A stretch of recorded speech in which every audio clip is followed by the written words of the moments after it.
उसमें जो अगर आप पूछोगे कि मैम इम्पोर्टेंट टॉपिक क्या था, तो उसमें आपका लिमिटेशन ऑफ ऑक्टेट रूल जो था दैट वाज इम्पोर्टेंट, जहां से क्वेश्चन बना हुआ है पहले प्रीवियस ईयर में। ठीक है, तो आप लोगों को सारे जो आप लोगों को मतलब पता होना चाहिए, इनकम्प्लीट ऑक्टेट का मतलब क्या होता है। ठीक है, उनको हम इलेक्ट्रॉन डेफिशिएंट कंपाउंड्स भी बोलते हैं, जिसके पास 8 इलेक्ट्रॉन से कम है, उनको हम हाइपोवैलेंट कंपाउंड बोलते हैं। ठीक है, उनको हम ये भी बोलते हैं कि वो इनकम्प्लीट, वो स्पीसीज इनकम्प्लीट ऑक्टेट है। ठीक है, उसके अलावा हमने ये देखा था कि हम ऐसे कौन कौन से स्पीसीज हैं, बहुत सारे हैं, उसके जितने मैंने एग्जांपल्स करवाए थे उसके अलावा भी तुमको मिलेंगे। बस अपना कॉन्सेप्ट स्ट्रॉन्ग रखना, जहां पे 8 इलेक्ट्रॉन से ज्यादा होंगे उसको आप क्या बोलोगे, सुपर ऑक्टेट बोल सकते हो, एक्सपेंडेड ऑक्टेट बोल सकते हो। ऐसे आवाज आ रही है ना? ऐसे वाले हाइपर वैलेंट कंपाउंड्स भी बोलते हैं, है ना। फिर अपन ने सूडो इनर्ट गैस कॉन्फ़िगरेशन भी देखी थी, जिसमें नॉर्मल इनर्ट गैस वाले होते हैं S2P6 वाले, जिसमें 8 इलेक्ट्रॉन होते हैं। D10। हाँ, सूडो वाले में क्या होता है, S2P6 D10। आज एक बार दोबारा मैं इस वर्ड को यूज करूंगी, सूडो इनर्ट गैस कॉन्फ़िगरेशन, जब हम फजान्स रूल पढ़ेंगे। और बहुत ही प्यारा ब्यूटीफुल टॉपिक है फजान्स रूल, और बहुत इंटरेस्टिंग टॉपिक है, यू विल डेफिनेटली एंजॉय। और यहाँ से क्वेश्चन भी पेपर में आते हैं, बट उससे पहले हमें लैटिस एनर्जी और हाइड्रेशन एनर्जी के बारे में थोड़ा सा और देखना पड़ेगा। ठीक है, ताकि तुम्हें एटलीस्ट मतलब पता चले कि लैटिस एनर्जी और हाइड्रेशन एनर्जी होता क्या है। ठीक है, किस तरीके से आपस में रिलेट करेंगे, किस तरीके से इनकी एप्लीकेशंस जो होंगी उसमें हम क्या क्या बेसिकली किस तरीके के क्वेश्चन पूछ सकते हैं, वो हमें डिस्कस करना है। तो चलो। हाँ जी बेटा। मैम फजान्स रूल एनसीईआरटी में नहीं है ना? क्यों नहीं है? है ना, चेक करो। लेकिन फजान्स रूल बाद में है, ये अभी स्टार्टिंग में नहीं मिलेगा। फजान्स रूल तुम्हारा है मॉलिक्यूलर ऑर्बिटल थ्योरी के बाद। ठीक है, मैं इसको पहले कराती हूँ फजान्स रूल को, वहां मिल जाएगा, मिलेगा बेटा, ध्यान से देखना, है ना। ये तो बहुत काफी इंपॉर्टेंट टॉपिक है। Okay ma'am. चलिए, अच्छा रिकॉर्डिंग मैंने स्टार्ट कर दिया है। ठीक है, तो बेसिकली आज हम यही कवर करने वाले हैं। लैटिस एनर्जी मैंने बता दिया था आपको, है ना, एक बार फिर से डिस्कस करेंगे। हाइड्रेशन एनर्जी, सोल्युबिलिटी भी आज हम डिस्कस करेंगे। सोल्युबिलिटी इन 2 फैक्टर पे डिपेंड करती है, हाइड्रेशन एनर्जी क्या होगी, लैटिस एनर्जी क्या होगी। अगर तुम मेरे से किसी भी कंपाउंड की सोल्युबिलिटी पूछोगे तो देयर आर सम फैक्टर जिस पे डिपेंड करेगा, ऐसे नहीं बता सकते हो। ठीक है, उसका हमें लैटिस एनर्जी और हाइड्रेशन एनर्जी पता लगानी पड़ेगी, then only we can tell कि सोल्युबिलिटी की क्या होगी पानी में या फिर नॉन पोलर सॉल्वेंट में। तो हम ये भी देखेंगे आज। फजान्स रूल तो देखना ही देखना है। वेटेज मैंने आप लोगों को बता दिया था, मतलब क्या ही बोलूं, इस चैप्टर इतना इंपॉर्टेंट है ना। एक दिन जा चुका है, एक लेक्चर जा चुका है, और लेक्चर हम पढ़ने वाले हैं। ओके, सो एक क्वेश्चन मैं यहाँ पे लाई हूँ, इसको मैं थोड़ा सा ढंग से लिख देती हूँ। This is your first option, this is your B option, C option, D option. तुम्हें बताना है potential energy curve for the H2 molecule as a function of क्या लिखा हुआ है, इंटर न्यूक्लियर डिस्टेंस। आराम से पढ़ेंगे, डोंट वरी। जब मुझे लगेगा ना कि सिलेबस अपना पीछे चल रहा है, एक दिन संडे को बुला के 2 घंटे की क्लास ले लूंगी, है ना, सही है ना? Okay ma'am. Yes okay ma'am, हम आराम से करते हैं। अच्छा, हेमंत जी आ गए हैं, ठीक है। चलो, पोटेंशियल एनर्जी बताओ भाई, एनर्जी वर्सेस इंटरन्यूक्लियर डिस्टेंस का कौन सा ग्राफ सही लग रहा है? जस्ट रेज योर हैंड, ऐसे नहीं बताना है आप लोगों को। यस, वेरी गुड लव, सलोनी, शाबाश, करो करो, बाकी बच्चे भी। पीवाई क्यों है मेरा बेटा? एज आई प्रोमिस यू कि लाऊंगी। वैसे एक और क्वेश्चन था, वो मिला ही नहीं कम वक्त मेरे को, वो एक्चुअली जेई में था, मैं सारा देखा 2021-22 में, मिला ही नहीं। वो मिलेगा तो जरूर लाऊंगी next time. Very good Alisha, Arisha, अच्छा अरीशा अलीशा, सही है।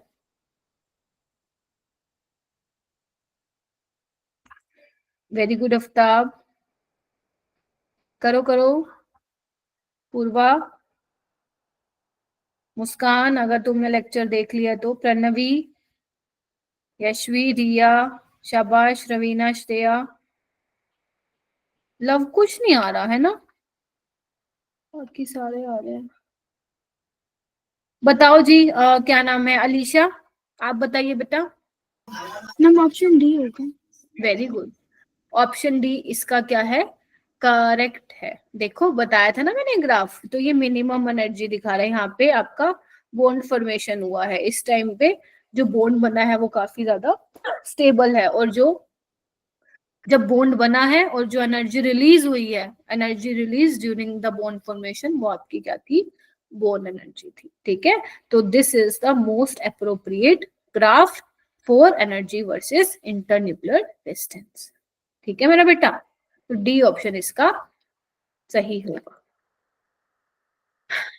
एक मैंने तुम्हें बोला था, मेरे से किसी ने पूछा था कि मैम लैटिस एनर्जी पे क्वेश्चन तो नहीं आएगा, तो देखो नीट में तो नहीं आया था, बट मैंने कहा था मैं करवा दूंगी, तो जेई मेंस में एक बार 2021 में आया था, तो अपन वो वाला कर लेते, इससे तुम्हारा कॉन्सेप्ट और क्लियर हो जाएगा। देखो बोल क्या रखा है इन्होंने, ध्यान से देखना। वो कह रहा है कि the ionisation enthalpy of Na plus formation from Na, मतलब वो कह रहा है कि जब सोडियम प्लस बन रहा है, उसमें जो आयनाइजेशन एनर्जी है वो कितनी दे रखी है, इतनी दे रखी है, यही मतलब हुआ इसका। फिर और जो Br की इलेक्ट्रॉन गेन एंथैल्पी है वो कितनी दे रखी है मेरा बेटा, वो दे रखी है -325। ठीक है, इतनी दे रखी है। उसके बाद बोला कि जो लैटिस एनर्जी दे रखी है, मतलब जब Na प्लस और Br नेगेटिव आपस में आएंगे पास, तो लैटिस की फॉर्मेशन होगी, तो NaBr उस टाइम पे जो एनर्जी रिलीज हो रही है, इसको आप डेल्टा यू लिख लो या डेल्टा एच लैटिस लिख लो, तुम्हारी मर्जी है। मैं डेल्टा एच लैटिस लिख देती हूँ, कोई नहीं। ठीक है, लैटिस एंथैल्पी वो इतनी है। ठीक है, आपको क्या बताना है, आपको बताना है कि the energy for the formation, formation के लिए कितनी एनर्जी चाहिए होगी। देखो जब आपका बन गया, लाइक जो आपका लैटिस बन गया, जो फॉर्मेशन हो गई, उसके लिए कितनी एनर्जी यहाँ पे होगी, रिलीज होगी, बिकॉज उसने ऑलरेडी माइनस का साइन लगाया हुआ है। तो फॉर्मेशन जो डेल्टा एच फॉर्मेशन है वो किसके बराबर होगा, इन सभी एनर्जीज के बराबर होगा। मानते हो कि नहीं मानते हो, delta H formation of NaBr, बोलो। Yes ma'am. ठीक है, इसमें हमारी आयनाइजेशन एनर्जी होगी, ठीक है मेरा बेटा, प्लस आपकी कौन सी होगी, इलेक्ट्रॉन गेन एंथैल्पी, और आपकी कौन सी होगी, लैटिस एंथैल्पी। Yes ma'am. तो हमें पता है आयनाइजेशन एनर्जी पॉजिटिव में ही होगी, बिकॉज आप सप्लाई कर रहे हो एनर्जी, वो उन्होंने पॉजिटिव में ही दी हुई है। ठीक है, plus electron gain enthalpy negative में होनी चाहिए, बिकॉज वो इलेक्ट्रॉन एक्सेप्ट कर रहा है, वो दे रखी है हमें ऑलरेडी। और लैटिस एनर्जी भी, एनर्जी रिलीज हो रही है, तो माइनस में ही आएगी। तो जब आप इसको सोल्व करोगे तो आंसर आ जाएगा आप लोगों का। Yes ma'am. Yes ma'am. ठीक है, मैम बट जो हम एनर्जी निकाल रहे हैं, ये कौन सी एनर्जी, मतलब फॉर्मेशन में तो रिलीज होती है ना एनर्जी, जब किसी भी चीज का फॉर्मेशन होता है। आपका जब फॉर्मेशन, अब यहाँ पे अपना फॉर्मेशन किसका हो रहा है, NaBr का हो रहा है। ठीक है, लैटिस बन रहा है बेसिकली आपका। ठीक है, यस मैम। तो जब लैटिस बन रहा है, जो मैंने कल बोन हेबर साइकिल आपको बताई थी, जो लैटिस बन रहा है वो कैसे, लाइक कौन कौन से पाथवे से, कौन कौन सी एनर्जीज आपको चाहिए होती है। अगर आपको NaBr की फॉर्मेशन करनी है, उसमें आपका सब्लिमेशन एनर्जी जाती है। ठीक है, बट उसमें सब्लिमेशन दी नहीं हुई, इसमें आयनाइजेशन दी हुई है, जब आप उसको सॉलिड से गैसेस उसमें चेंज करोगे। प्लस जो दूसरा बंदा है वो इलेक्ट्रॉन एक्सेप्ट करके इलेक्ट्रॉन गेन एंथैल्पी दिखाएगा, मतलब उसका जो रिलीज हो रहा है। साथ ही साथ जब ये NaBr का लैटिस बनेगा तो कुछ लैटिस एनर्जी भी रिलीज होगी वहां पे, बिकॉज लैटिस की फॉर्मेशन हो रही है, तो वो लैटिस एनर्जी है। तो इन तीनों के बराबर ही तो होगा ना डेल्टा एच फॉर्मेशन, मतलब जब ये बनेगा तो कितनी एनर्जी रिलीज होगी वो तुम्हें निकालना है, क्योंकि यहाँ पे नेगेटिव साइन है, इट मींस एनर्जी रिलीज हो रही है जब तुम्हारा NaBr का लैटिस फॉर्म हो रहा है। और जब तुम निकालोगे माइनस में आएगा, बस तुम्हें यहाँ पे क्या करनी है, वैल्यू पुट करनी है। Okay ma'am. कितनी आ रही है आंसर, इसका आंसर कितना आ रहा है, मैंने देखो, मैंने निकाला हुआ है क्या, सोल्व किया हुआ है क्या, नहीं मैंने सोल्व नहीं किया हुआ, तुम्हें ही करना पड़ेगा भाई। यस मैम कर लेंगे, सिंपल कैलकुलेशन है बस। ठीक है, सिंपल 557 समथिंग आएगा, चेक कर लें एक बार, ठीक है। Okay ma'am. आगे चलते हैं मेरा बेटा। ओके, लैटिस एंथैल्पी मैंने आप लोगों को बता दिया था, एक बार मैं फिर बता रही हूं। देखो, अगर तुम्हें 1 मोल क्रिस्टल, लेट्स से कि अगर तुम्हें 1 मोल क्रिस्टल बनाना है, लेट्स से NaCl का बनाना है, तो Na 1 मोल Na प्लस और 1 मोल Cl नेगेटिव से 1 मोल क्रिस्टल बनेगा, आयनिक कंपाउंड बनेगा, तो उस टाइम पे एनर्जी रिलीज होगी। बट अगर तुम उसको तोड़ रहे हो क्रिस्टल लैटिस को इनटू गैसियस कॉन्स्टिट्यूएंट आयंस, तो उस टाइम पे एनर्जी चाहिए होगी। ठीक है, ये बात समझ में आ गया। तो यहाँ पे वो कुछ एक डेटा दिया हुआ है जो कि तुम्हें रट्टा मारने की जरूरत नहीं। ठीक है, लैटिस क्या होता है? 3D अरेंजमेंट होता है आयंस का। ठीक है, 3D अरेंजमेंट होता है आयंस का। अगर आप Na plus Cl negative, Na plus Cl negative, उसको आप हर डायरेक्शन में रिपीट करते हो तो आपका एक लैटिस मिल जाता है। ठीक है, that is why I am saying the lattice is a 3D arrangement of ions. ठीक है, उसके बाद मैंने आप लोगों को बताया था कि कौन कौन से फैक्टर पे लैटिस एनर्जी डिपेंड करती है। ये मैं दोबारा लिख रही हूँ क्योंकि अपन ने कल जल्दी जल्दी में किया था, क्योंकि अपना लास्ट वो रह गया था, कुछ टाइम कम था। तो फर्स्ट आपका फैक्टर था, लैटिस एनर्जी डिपेंड करता है आपका चार्जेस पे। तो मैं यहाँ पे लिख रही हूँ U, अगर मैं लैटिस एनर्जी को U से दिखा रही हूँ तो U is directly proportional to Z plus और Z माइनस। Z प्लस क्या था? चार्ज ऑन कैटायन, ठीक है, जो कैटायन पे चार्ज होगा। एंड Z माइनस क्या है मेरा बेटा? Charge on ion. सबको समझ में आ रहा है? Yes ma'am. उसके अलावा क्या है, दूसरा फैक्टर क्या था? Is inversely proportional to R। Internuclear distance है ये बिटवीन कैटायन एंड आयन। ठीक है, या तुम बोल दो साइज है। तो यानी कि तुम्हें क्या पता चला कि चार्ज के तो डायरेक्टली प्रोपोर्शन है, साइज के इनवर्सली प्रोपोर्शन है। मतलब अगर तुम चाहते हो कि तुम्हारा आयनिक बॉन्ड स्ट्रॉन्ग बने, अच्छी खासी अमाउंट में एनर्जी रिलीज हो, तो जितना चार्ज होगा कैटायन एंड आयन पे उतना लैटिस एनर्जी ज्यादा होगी, और जितना साइज छोटा होगा उतना ही लैटिस एनर्जी क्या होगा? ज्यादा होगा, और स्ट्रेंथ ऑफ जो आपका आयनिक बॉन्ड है वो उसकी स्ट्रेंथ ज्यादा होगी। मानते हो कि नहीं मानते हो? ठीक है, मैंने इसका एक एग्जांपल इसका मैंने एक एग्जांपल लिया था NaCl, MgCl2 और AlCl3। अब तुम्हें सबको दिख रहा है कि यहाँ पे Cl तो कॉमन है, यानी कि आप जो डिफरेंशिएट कर सकते हो on the basis of size of cation, या तुम बोलो चार्ज ऑफ कैटायन। तो यहाँ पे मुझे दिख रहा है सोडियम पे +1 है, Mg +2 है और Al +3 है।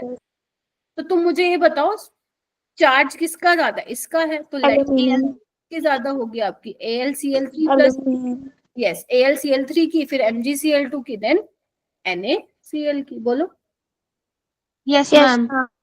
Yes ma'am. एक और एग्जांपल लिया था मैंने LiCl वाला, याद करो, lithium, potassium chloride, rubidium chloride and caesium chloride. अब यहाँ पे सब में एनायन तो सेम है, कैटायन का साइज देखना पड़ेगा, डाउन द ग्रुप साइज बढ़ता है, और अगर साइज बढ़ेगा तो लैटिस एनर्जी कम हो जाएगी। ऑर्डर ऑफ लैटिस एनर्जी क्या होगा मैम? हाईएस्ट LiCl का होगा, फिर NaCl एंड KCl। ठीक है, तो अपना ये हो जाएगा क्लियर। तो ये मैंने आप लोगों को बता दिया था। लेकिन अगर मान लो अब एक क्वेश्चन ऐसे दे दिया तुम्हें जिसमें आप चार्ज भी देख रहे हो, साइज भी देख रहे हो, मतलब साइज का भी डिफरेंस आ रहा है और चार्ज का भी आ रहा है, तो इन दैट केस हम कैसे उसको सॉल्व करेंगे? तो यहाँ पे नेक्स्ट पॉइंट डालो, जो थर्ड आपका इंपॉर्टेंट फैक्टर है वो लिखो यहाँ पे, charge density. Charge density, charge density किस पे डिपेंड करता है? लिखो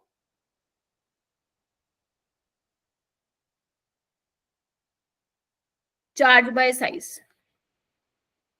देखो जितना साइज छोटा होगा ना उतना चार्ज डेंसिटी ज्यादा होगा, मतलब जितना साइज छोटा होगा ना ज्यादा डेंसिटी कॉन्सेंट्रेटेड होगी उसके छोटे से एरिया में।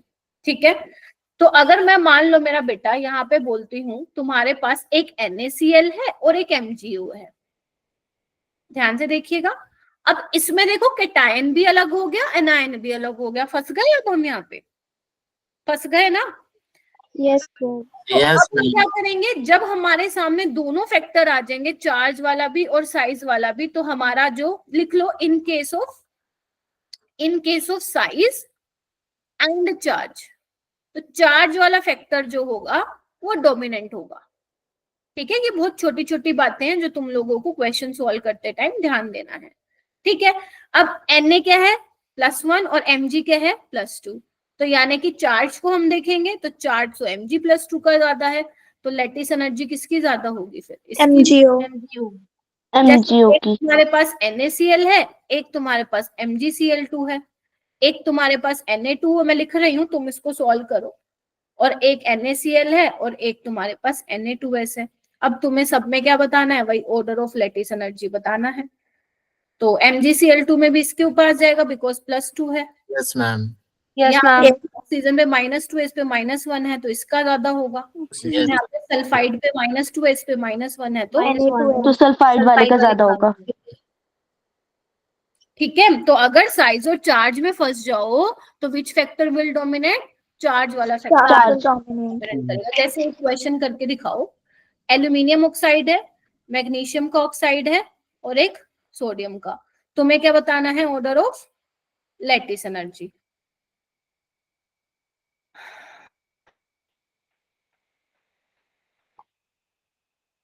ये 3 फैक्टर है जो तुम्हें ध्यान रखना है, बाकी नहीं करना कुछ भी तुम्हें इसमें अभी। रवीना, पूर्वा, अरीशा, सलोनी, ठीक है,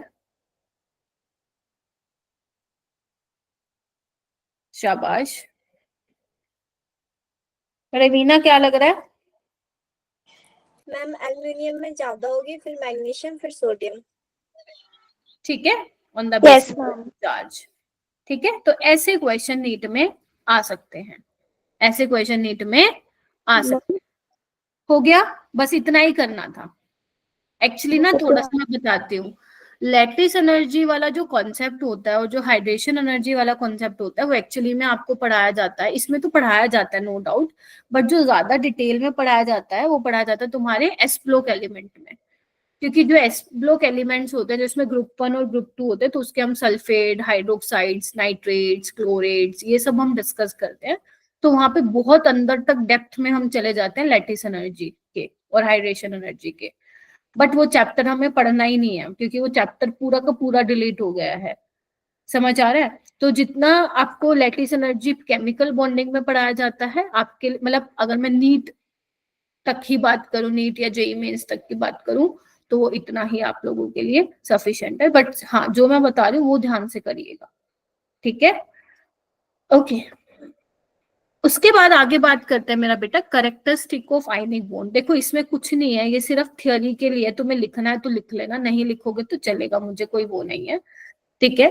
तो बेसिकली अगर मैं फिजिकल स्टेट की बात करूं तो आपके जो आयनिक कंपाउंड्स होते हैं वो क्रिस्टलाइन ही होते हैं, ठीक है? तो आयनिक कंपाउंड्स की प्रॉपर्टी बचपन में पढ़ के आए थे ना, crystalline, hard, brittle, Yes, ma'am.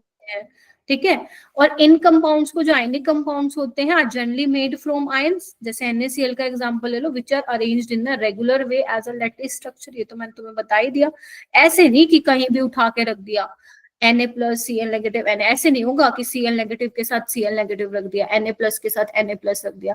अगर तुमने सेम चार्जेस को साथ में रख दिया तो वो रिपेल कर देंगे, लैटिस की शक्ल ही बिगड़ जाएगी फिर। तो एक प्रॉपर ऑर्गेनाइज तरीके में रखना है तो किस तरीके से रखोगे, Na+ Cl नेगेटिव, ताकि strong electrostatic force of attraction है ना उसमें, तभी तो आपस में बंधे हुए हैं वो, ठीक है? तो आपका लैटिस भी क्या होगा फिर, अच्छा दिखने वाला है, ठीक है? तो वही बोल रहा है, electrovalent compound exist as 3 dimensional solid aggregate, ठीक है मेरा बेटा? Yes ma'am. बस यही बोला हुआ और तो कुछ नहीं बोला हुआ। ये बेसिकली एक डायग्राम के थ्रू दिखा रखा है कि जो सेम चार्ज के अगर आयंस को रखते हो तो वो रिपेल करेंगे, ठीक है? तो ये मोस्ट स्टेबल फॉर्म है आपकी, ठीक है? बनाना नहीं है, बनाने मत बैठ जाना, ये नहीं भी लिखोगे तो भी चलेगा, ठीक है? ये लिख लेना अब जो मैं बता रही हूँ। सेकेंड पॉइंट आता है बॉइलिंग पॉइंट और मेल्टिंग पॉइंट का। एक बात बताओ, तुमने 9th-10th क्लास में पढ़ा था ना, एक बात बताओ, अब आयनिक बॉन्ड तो स्ट्रॉन्ग बॉन्ड है, इलेक्ट्रोस्टैटिक फोर्स ऑफ अट्रैक्शन बहुत ज्यादा है, तो अगर तुम्हें इन इलेक्ट्रोस्टैटिक फोर्स ऑफ अट्रैक्शन को वीक करना है ठीक है, तो तुम्हें ज्यादा टेम्परेचर देना पड़ेगा। इट मींस आयनिक कंपाउंड्स जो होते हैं इनके हाई बॉइलिंग पॉइंट और हाई मेल्टिंग पॉइंट होंगे। रीजन ड्यू टू स्ट्रॉन्ग, बिल्कुल समझते जाओ, एक एक पॉइंट को क्लियर करके चलना है। ये चैप्टर अपने को बहुत स्ट्रॉन्ग करना है, कोई भी क्वेश्चन आ जाए सारे बना डालेंगे, इतना कॉन्फिडेंस अपने को बिल्डअप करना है जब तक हम पहुंच नहीं जाते अपनी मंजिल पे। ठीक है, सेकेंड पॉइंट आइए। सेकेंड पॉइंट है थर्ड पॉइंट है इलेक्ट्रिकल कंडक्टिविटी। इसमें बेसिकली क्या है, इलेक्ट्रिकल कंडक्टिविटी में सिर्फ ये बता रही हूं मैं कि आयनिक कंपाउंड्स जो होते हैं वो गुड कंडक्टर ऑफ इलेक्ट्रिसिटी होते हैं या बैड कंडक्टर ऑफ इलेक्ट्रिसिटी होते हैं। हाय मंची। मैम एक बार फर्स्ट पॉइंट फिर से एक्सप्लेन कर दीजिए, बॉइलिंग पॉइंट का। अच्छा देखो, मैंने ये बताया था मानसी की आयनिक बॉन्ड स्ट्रॉन्ग बॉन्ड होते हैं। रीजन क्योंकि उनमें strong electrostatic force of attraction होते हैं पॉजिटिव और नेगेटिव के बीच में। तो अगर तुम्हें उस strong electrostatic force of attraction को वीक करना है तो you have to give high temperature. अगर तुम्हें आयनिक कंपाउंड को बॉईल करना है या मेल्ट करना है तो तुम्हें ज्यादा टेम्परेचर देना पड़ेगा, क्योंकि अच्छी खासी उनमें इलेक्ट्रोस्टैटिक फोर्स ऑफ अट्रैक्शन है। ठीक है, दिस इज फर्स्ट पॉइंट कि उनके हाई मेल्टिंग और बॉइलिंग पॉइंट होते हैं। ठीक है, थर्ड पॉइंट मैं बता रही हूं इनकी आयनिक मोबिलिटी। आयनिक मोबिलिटी का मतलब कहते हैं, मोबिलिटी का मतलब मोबाइल आयंस, मतलब लाइक आपके जो आयंस है वो फ्रीली मूव कर रहे हैं या नहीं कर रहे हैं। देखो आप लोगों ने उसमें पढ़ा होगा फिजिक्स में कि अगर आपका चार्ज पार्टिकल जो है मूव करता है तो करंट फ्लो होता है। पढ़ा है आप लोगों ने? यस मैम, यहाँ पे भी यस मैम। अगर आप आयंस का फ्लो करवाते हैं तो वहां पे करंट फ्लो करेगा। ठीक है, तो यहाँ पे डिपेंड किस पे करता है कि आयंस का फ्लो होगा या नहीं। तो हम यहाँ पे बात कर रहे हैं कि ionic compounds good conductor of electricity होते हैं, बैड। देखो अगर मैं सॉलिड स्टेट की बात करूंगी तो सॉलिड स्टेट में तो आयंस एक दूसरे में ही खुश है ना, बहुत स्ट्रॉन्ग फोर्स ऑफ अट्रैक्शन है, तो वहां पे तो वो फ्रीली मूव ही नहीं कर पा रहे, तो वहां पे तो कोई आयंस की मोबिलिटी है ही नहीं, मूवमेंट है ही नहीं, तो नहीं है तो they are bad conductor of electricity. Yes ma'am. दूसरा आता है फ्यूज्ड स्टेट। फ्यूज्ड स्टेट क्या होती है, जिसमें आपके आयंस होते हैं, मतलब आप कोई सोलवेंट नहीं देते हो, लाइक आपके पास मान लो NaCl है, उसको आप हीट कर देते हो, ठीक है, मेल्ट करके उसको आयंस में चेंज करते हो, कोई सॉल्वेंट आप यूज नहीं करते उसमें, लाइक मान लो पानी नहीं डालते हो, ऐसे समझ लो, अगर सॉल्वेंट का बहुत ज्यादा नहीं पता है तो। वो हो गया फ्यूज स्टेट। एक्वा सोल्यूशन क्या हुआ, मान लो तुमने नमक को पानी में डाल दिया तो पानी में क्या होगा, Na+ और Cl नेगेटिव। Yes ma'am. अभी मैं इसका भी मतलब समझाऊंगी कैसे मैम आप बोल रहे हो पानी में Na+ और Cl नेगेटिव, अभी आऊंगी। ठीक है, तो अगर मैं बात करूं बेटा कहाँ कहाँ पे इलेक्ट्रिसिटी कंडक्ट होगी आपकी, एक तो एक्वा सोल्यूशन में, क्योंकि एक्वा सोल्यूशन में क्या आयंस बनेंगे, आयंस है तो मूव करेंगे, ऐसे फ्यूज स्टेट में। और सॉलिड स्टेट में क्या होगा, नो इलेक्ट्रिसिटी। ठीक है, कोई इलेक्ट्रिसिटी कंडक्ट नहीं होगी। अगर तुम्हें ऑर्डर बताना है तो एक्वा सोल्यूशन में सबसे ज्यादा, देन फ्यूज स्टेट या सॉलिड स्टेट। मैम पेपर में ये आएगा नहीं, chances are very rare, but yes ये वाला कॉन्सेप्ट तुम्हारा यूज होगा 12th क्लास में। फिर मैं बोलूंगी बेटा मैंने पढ़ाया था ना, हेमंत रुक जा बेटा, ठीक है, तो फिर मैं कहूंगी कि यहाँ पे मैंने पढ़ाया था ना। ठीक है, अब बोलो हेमंत क्या कहना है तुम्हें। मैम फ्यूज स्टेट का मतलब क्या हुआ कि जिसके अंदर जो आयंस है वो सॉलिड से कम ज्यादा फ्रीली होते हैं? ना एंड हाँ फ्री तो होते हैं। देख एक्वस मतलब क्या होता है, मैंने नमक को पानी में डाला, ठीक है, that is aqueous solution if solvent is water. Fuse state में क्या होते हैं, तुमने सिर्फ क्या किया, गर्म कर दिया इसको, नमक को, ठीक है, हीट कर दिया, दैट्स इट, और वो ये हो गया, और फिर ठंडा करोगे वापस से उसमें चेंज हो जाएगा, सॉलिडिफाई हो जाएगा। ठीक है, तो फ्यूज स्टेट में आप क्या कर रहे हो, जस्ट हीट कर रहे हो उसको बिना सॉल्वेंट के, that is why I use the word fused state. ठीक है, सॉलिड स्टेट में तो क्या है, सॉलिड स्टेट में तो आप कुछ ही नहीं कर रहे हो, स्ट्रॉन्ग पैकिंग है, strong electrostatic force of attraction है, तो वहां पे फ्रीली मूव ही नहीं कर रहे तो इलेक्ट्रिसिटी भी कंडक्ट नहीं होगी। ठीक है, बोलो। Okay ma'am. यस चले आगे, चलो। Yes ma'am. उसके बाद हम बात करते हैं, यहां से आ गया अब इम्पोर्टेंट फैक्टर। यहाँ पे देखो क्या बोल रहा है आयनिक सॉरी आयनिक कंपाउंड्स है, वो कह रहे हैं कि जो आयनिक कंपाउंड्स है वो पोलर सॉल्वेंट में सोल्यूबल होते हैं। पोलर सॉल्वेंट क्या होता है, सुना है कभी नाम? Yes Polar. मैम, जहाँ charge no ma'am. Charge separation, देखो मैं बताती हूँ, जैसे पानी है, आपको पता है पानी में क्या होता है, ऑक्सीजन इलेक्ट्रोनेगेटिव होता है, तो ये क्या करेगा, इलेक्ट्रोनेगेटिविटी को अपनी तरफ रखना चाहेगा, तो इस पे पार्शियल नेगेटिव चार्ज आता है। बिकॉज देखो, अब ये भी तुम्हें ना बहुत छोटी छोटी बातें हैं, एक तो होता है वर्ड पार्शियल नेगेटिव, एक होता है complete negative charge. Complete negative हम ऐसे दिखाते हैं, या ऐसे दिखा दो, पार्शियल नेगेटिव हम ऐसे दिखाते हैं। देखो, कंप्लीट नेगेटिव या कंप्लीट पॉजिटिव चार्ज आता है जब कंप्लीट इलेक्ट्रॉन का ट्रांसफर होता है, ठीक है। जैसे Na+Cl, याद करो Na ने इलेक्ट्रॉन दे दिया था ना, तो इस पे कंप्लीट पॉजिटिव चार्ज आया था, देखो। Yes yes ma'am, ma'am. यहाँ पे क्या कर रहा है, वो चार्ज इलेक्ट्रॉन थोड़ी ना ले रहा है, वो तो अट्रैक्ट कर रहा है, तो जब अट्रैक्ट कर रहा है तो इस पे पार्शियल नेगेटिव, इस पे पार्शियल पॉजिटिव, तो यहाँ पे क्या हो गया, एक पोल क्रिएट हो गया, नेगेटिव और पॉजिटिव, ठीक है। Yes ma'am. Yes ma'am. ये पोलर आपके सॉल्वेंट होते हैं, जैसे पानी हो गया, ठीक है, HF हो गया, आपका अल्कोहल हो गया, आपका एसिटिक एसिड हो गया, ठीक है, ये आपके क्या होते हैं, पोलर सॉल्वेंट। अब मैं बोल रही हूँ आयनिक, हाँ बोलो हरीशा। मैम थोड़ा सा आप रिपीट कर देंगी, मुझे समझ नहीं आया था अभी। अरे अभी तो मैंने कुछ करके ही नहीं दिखाया, अभी तो मैं समझा रही हूँ। ठीक है, ओके मैम। तो देखो, अब मैंने बोला आयनिक कंपाउंड सोल्यूबल होते हैं पानी में, इसका मतलब क्या है, जैसे मान लो, ओके ठीक है, जैसे मान लो तुम्हारे पास NaCl है, ठीक है, ओके। तो जब तुमने नोटिस किया होगा, जब तुम नमक को डालते हो पानी में तो वो डिसोल्व हो जाता है ना, ऐसा क्यों होता है? आइए, क्योंकि जो आपका Na+ है वो क्या करता है, वाटर के जो मॉलिक्यूल हैं चारों तरफ उसको घेर लेते हैं, सराउंड कर लेते हैं। कैसे? बिकॉज ऑक्सीजन के ऊपर क्या है, पार्शियल नेगेटिव चार्ज है। सारे बच्चे बताएंगे मेरे को। Yes ma'am. Yes ma'am, ma'am. तो देख रहे हो Na+ क्या कर रहा है, पानी क्या कर रहा है भाई साहब, इसको घेर दे रहा है, देखो, लाइक दिस। यस मैम, और ऐसे ही जो Cl नेगेटिव होगा उसको भी कोई घेरेगा, कौन घेरेगा मैम? अच्छा, H, मैम जो पॉजिटिव होगा। Ma'am positive pole. Yes, positive pole. देख रहे हो, ऐसे ऐसे ऐसे यस मैम। ऐसे ऐसे ऐसे ऐसे ऐसे। तो मैम एक बात बताओ, अरे रुक जाओ, शांति रखो, मेरे को क्लियर करने दो क्या बता रही हूँ, पहले पूरा बताने दो, आंसर आ जाएगा जो तुम पूछना चाह रहे हो। देखो, अब तुम्हारे ये आएगा जहन में कि मैम कोई भी सॉल्वेंट ये काम करेगा क्या? Answer is no. जो आपके पोलर सॉल्वेंट होंगे, अगर मैं सबसे अच्छा सॉल्वेंट बोलूं, वो आपका होता है पानी। जो पानी का डाई इलेक्ट्रिक कॉन्स्टेंट होता है, जिसको आप एप्सिलॉन से दिखाते हो, वो होता है 80। इसका मतलब क्या होता है, पढ़ा है बचपन में डाई इलेक्ट्रिक कॉन्स्टेंट के बारे में? नो मैम, मैम पर ये पता है कि 81 टाइम्स होता है। नो हाँ। मैम, यस आज मैं मैम। बताती हूँ इसका मतलब क्या है।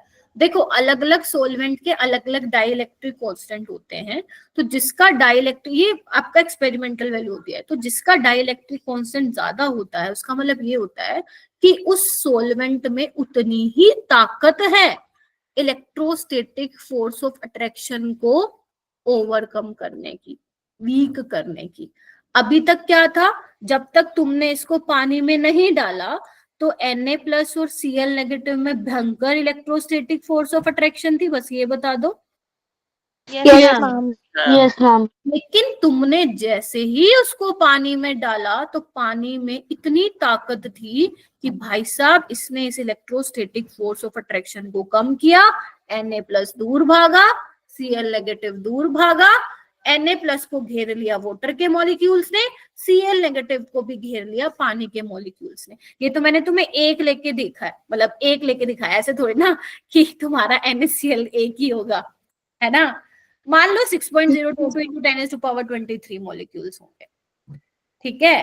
तो आप देख रहे हो, तो सॉल्वेंट का डाई इलेक्ट्रिक कांस्टेंट डिसाइड करता है कि कितनी ताकत है इलेक्ट्रोस्टैटिक फोर्स ऑफ अट्रैक्शन को वीक करने की। तो इसलिए मैंने बोला डाइलेक्ट्रिक कांस्टेंट वहां डायरेक्टली प्रोपोर्शनल हुआ ना कैपेसिटी करने डिसॉल्व करने की किसी आयन को। यस, ठीक है, फोर्स ऑफ अट्रैक्शन को ओवरकम करने के लिए। ओके, तो यहाँ पे मैं एक चीज बोल दूं कि ionic compounds are soluble in water. क्यों? क्योंकि आयनिक कंपाउंड्स में चार्जेस होते हैं, और अगर पोलर सॉल्वेंट की बात करूं तो उसमें भी पॉजिटिव नेगेटिव होते हैं, तो वो घेर लेंगे Yes, ना। ma'am. तो यहाँ पे मैं लिख रही हूँ सोल्यूबल इन वाटर। ठीक है, अब ध्यान से सुनो, यहाँ पे एक वर्ड यूज होता है सोल्वेशन एनर्जी। क्या बोल दिया मैंने? एक वर्ड यूज किया है मेरा बेटा, सोल्वेशन एनर्जी। सोल्वेशन एनर्जी क्या होता है? अब तुम्हें पता चल गया ना, कोई सोलवेंट आएगा, फोर्स ऑफ अट्रैक्शन को वीक करेगा और चारों तरफ से कैटायन एनायन को घेर लेगा। तो जब सोलवेंट के मॉलिक्यूल कैटायन और एनायन को सराउंड कर लेते हैं, घेर लेते हैं, तो एनर्जी रिलीज होती है अच्छी अमाउंट में। उस एनर्जी को हम क्या बोलते हैं मेरा बेटा? बोलो। Solvation energy. Solvation energy. If solvent is water तो उसका नाम चेंज हो जाता है, रिप्लेस हो जाता है हाइड्रेशन एनर्जी से। पता चला कि why ionic compounds are soluble in water, what is the meaning of dielectric constant, what is the role of water, और जो तुम पानी में नमक डालते तो क्यों घुल जाता है भाई साहब? इलेक्ट्रोस्टैटिक। यहाँ पे पानी का जो डाइलेक्ट्रिक कांस्टेंट है बहुत ज्यादा है, और पानी में इतनी ताकत होती है कि वो फोर्स ऑफ अट्रैक्शन को कम कर ले। ठीक है, हाँ जी बेटा। मैम सॉल्वेशन एनर्जी वही एनर्जी है ना जो रिलीज हो रही है जब वो टूट रहा है, मतलब आयनिक बॉन्ड। जब आपका जो आयनिक कंपाउंड है, जब आप उसको किसी सॉल्वेंट में डाल रहे हो, तो जब सॉल्वेंट के मॉलिक्यूल्स आपके कैटायन और एनायन को सराउंड कर रहे हैं, उस टाइम पे जो एनर्जी रिलीज होती है, that is your solvation energy. If your solvent is water, then that energy is called hydration energy. Okay ma'am. और मैम जो पार्शियल नेगेटिव और पॉजिटिव होता है, ये मैम उनकी इलेक्ट्रोनेगेटिविटी की वजह से होता है ना? यस। Okay ma'am. हाँ आफ्ताब, पानी खत्म हो गया मेरा, बोलो। हैंड रेज किया ही नहीं मैम। ओके सॉरी, वो एम से मुस्कान भी है ना। हाँ मुस्कान। मैम जो सॉल्वेशन एनर्जी और जो हाइड्रेशन एनर्जी दोनों सेम हुई ना फिर? हाँ, अगर वाटर सॉल्वेंट ले रहे हो तो उसको हाइड्रेशन एनर्जी का नाम दे दो, है ना। और अगर कोई और सॉल्वेंट है वाटर के अलावा तो सॉल्वेशन एनर्जी बोल दो। ठीक है। ओके।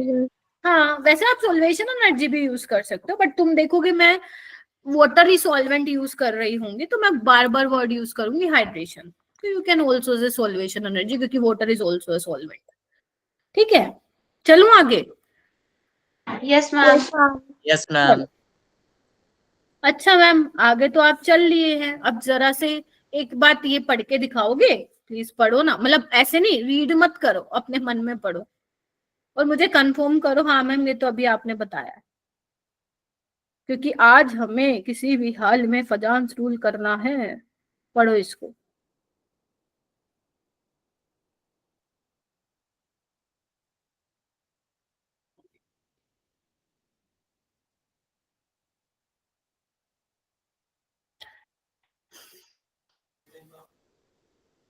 मैम जो लास्ट की लाइन है एक बार इससे इलेबोरेट करना।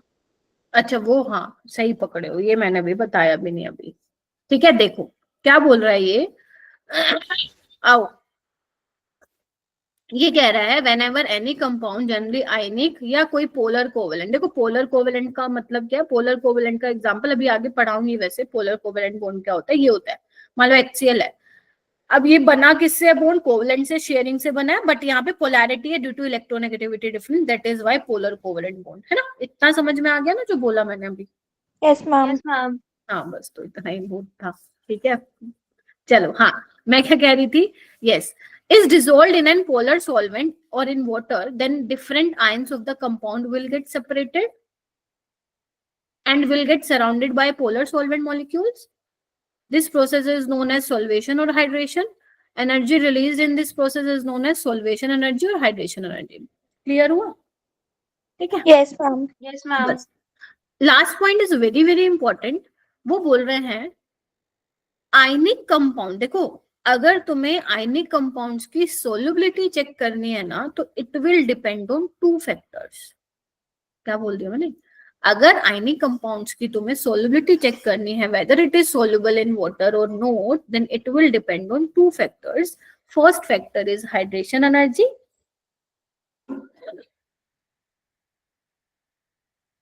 Second factor is lattice energy.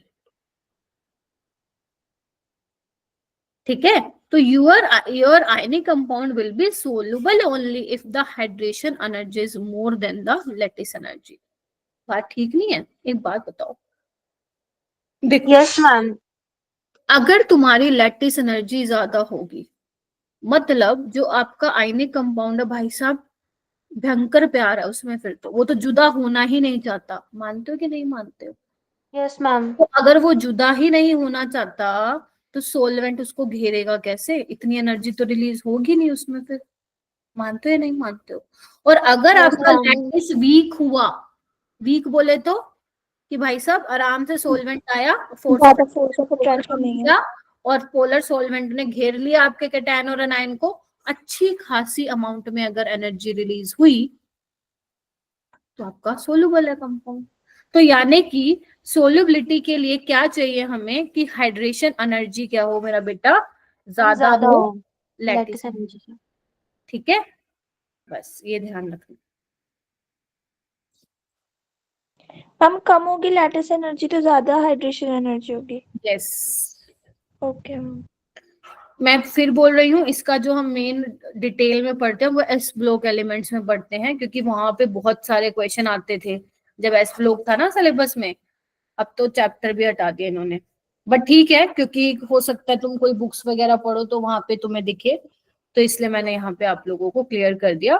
तो सोल्युबिलिटी के फैक्टर में लैटिस एनर्जी और हाइड्रेशन एनर्जी का बहुत बड़ा रोल होता है।